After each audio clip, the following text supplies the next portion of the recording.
Hello दोस्तों, नमस्कार। मेरा नाम डॉक्टर अक्षय पवार। मैं श्री धन्वंतरी पाइल्स क्लिनिक से।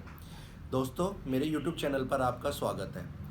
तो हमारा जो यूट्यूब का चैनल है दोस्तों, इसके माध्यम से हम आपको जितनी भी एनोरेक्टल की डिसीज़ यानी कि गोदा मार्ग से जुड़ी हुई जितनी भी बीमारियां हैं उनके बारे में आपको बताते हैं, घर पर कैसे ठीक की जा सकती है या फिर एक डॉक्टर के पास आकर, यानी कि कोई भी जो प्रोक्टोलॉजिस्ट है, जो गुदा रोग के जो डॉक्टर्स होते हैं, उनके पास जाकर आप अपनी रोग को दिखाकर और उसको जो है जड़ से ठीक करा सकते हो। तो दोस्तों, आज का जो हमारा टॉपिक है वो है फिशर इन एनो या फिर फिशर विद सेंटिनल टैग। तो फिशर को जो आयुर्वेद में बोलते हैं डॉक्टर, उसको प्रकृति बोलते हैं इस रोग को, और नासूर के नाम से भी इसको जाना जाता है। तो दोस्तों, आज हम यदि फिशर की बात करें तो इसके पहले सबसे पहले हम कारण पे बात करते हैं कि ये किस कारण बीमारी जो है हमारे शरीर में बनती है। तो इसका जो सबसे पहले अगर मैं बात करूं तो यानी कि इंडाइजेशन, आपका जो खान पान की विधि है।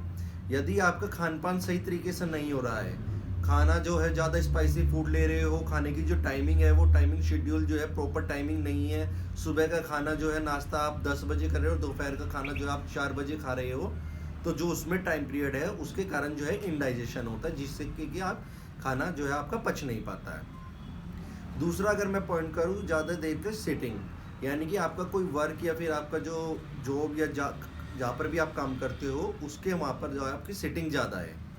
तो दोस्तों, ये 2 पॉइंट हो गए। तीसरा पॉइंट हम बात करते हैं कब्ज की, यानी कि कॉन्स्टिपेशन।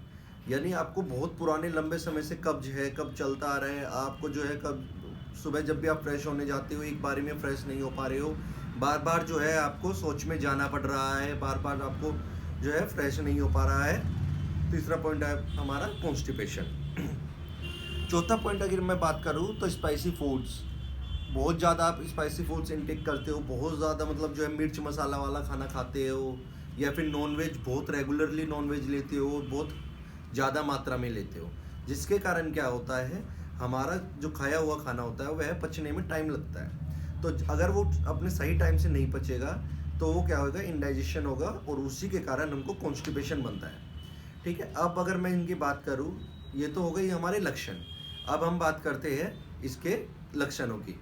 तो अगर हम इनके लक्षणों की बात करें फ्रेंड्स, तो इसमें जो सबसे पहला मेन पॉइंट है जिसके पता चलेगा कि हमको फिशर हुआ है, तो वो है दर्द। यानी कि जब भी आप स्टूल पास करने जा रहे हो, सुबह लैट्रिन करने जा रहे हो, तो आपको जाने से पहले या लैट्रिन करने के बाद दर्द स्टार्ट होएगा।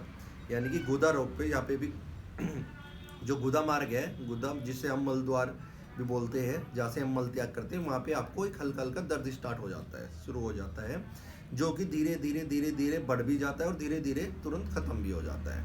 या फिर कई बार जो हम देखने को मिलता है, वहाँ पे एक कट लग जाता है फ्रेंड्स। कट लगने का कारण क्या होता है, जो हमारी यहाँ की मसल स्टोन होती है, यानी कि गुदा मार्ग की जो मसल स्टोन होती है, जो गुदा मार्ग का मुंह होता है, वो टाइट हो जाता है, जिसके कारण कब्ज होने के कारण हम जो है बहुत ज़्यादा प्रेशर लगाते हैं और उस पर कट लग जाता है, जिसमें से उस कट लगने की वजह से कई बार उससे जो है ब्लीडिंग भी होती है। ब्लीडिंग होने के कारण बूंद बूंद में भी आती है, लाइन बन के भी ब्लीड्स होती है, तो इन वजह से पेन होता है और ब्लीडिंग भी होती है, और कई बार उस कट पे स्वेल भी हो जाता है, यानी कि स्वेलिंग, सूजन भी आ जाती है, जिसके कारण हमको बहुत इनकम्फर्टेबल होता है और हमको पेन की समस्या पूरा दिन बनी रहती है, हमको दर्द होता है हम जितनी बार भी मल त्याग करने जाते हैं। तो फ्रेंड्स, ये हमारे लक्षण और जो है कारण की बात हुई कि किस कारण हमको फिशर होता है और क्या क्या हमको लक्षण देखने को मिलते हैं। यदि हम इनकी बात करें, घर पर इसको कैसे ट्रीटमेंट, घरेलू उपचार से कैसे ट्रीट किया जा सकता है, तो फ्रेंड्स सबसे पहले तो ये है कि हमको अपनी डाइट जो है सुधार करना पड़ेगा। अगर हम डाइट प्रॉपर टाइम या प्रॉपर डाइट नहीं ले रहे हैं तो ये नहीं हो सकता ठीक। बिकॉज अगर हमको इंडाइजेशन हुआ और कॉन्स्टिपेशन बना तो ये जो है फिशर हमारे गुदा मार्ग पे पड़ा ही रहेगा, ये ठीक नहीं होगा, हील नहीं होगा, यानी कि वो जो घाव बन जाता है, कट लग जाता है, वो नहीं भर पाएगा। तो सबसे पहले तो हमारी डाइट का है, हमको डाइट इंप्रूव करनी है। दूसरा, हमको जो अपनी डाइट्स है उसमें फाइबर डाइट्स ऐड करनी है, यानी कि फाइबर फूड्स ऐड करने हैं, जितने भी हमारे फाइबर फूड मार्केट में अवेलेबल है या वेजिटेबल्स में अवेलेबल है या प्रोटीन्स की है, तो वो हमको अपनी डाइट में ऐड करना है। तीसरा है कि हम सिर्स बात भी ले सकते हैं घर पर। एक टब लेना है, उसमें उबला हुआ पानी बैठ के पानी रखना है, उसमें बैठना है थोड़ी देर, सुबह शाम दोनों टाइम सिप्स बात लेनी है। ठीक है फ्रेंड्स, यदि इनसे नहीं ठीक होता है, आपका जो घाव है, जो कट लगा है, जो फिशर बना हुआ है आपको गुदा मार्ग पर, इनसे भी नहीं ठीक होता है, तो फिर अपने घर के आसपास के जो भी प्रोक्टोलॉजिस्ट यानी कि जो गुदा मार्ग के डॉक्टर होते हैं, जो गुदा की रोगियों को देखते हैं, गुदा की बीमारियों को देखते हैं, उनको एक बार जाओ, चेकअप कराओ, उनको दिखाओ और उनसे ही सलाह लो कि यह रोग जो है कैसे निवारण करें इस रोग का, और इस रोग से कैसे हम पीछा छुड़ाएं।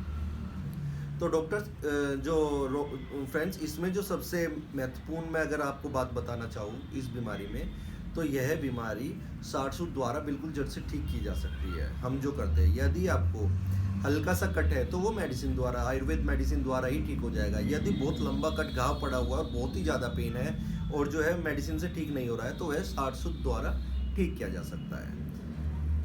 फ्रेंड्स, इसी के चलते हम आपको नमस्कार करते हैं। हमारे यूट्यूब चैनल को लाइक करो, सब्सक्राइब करो और इस वीडियो को जितना से जितना हो सके शेयर करो। धन्यवाद फ्रेंड्स।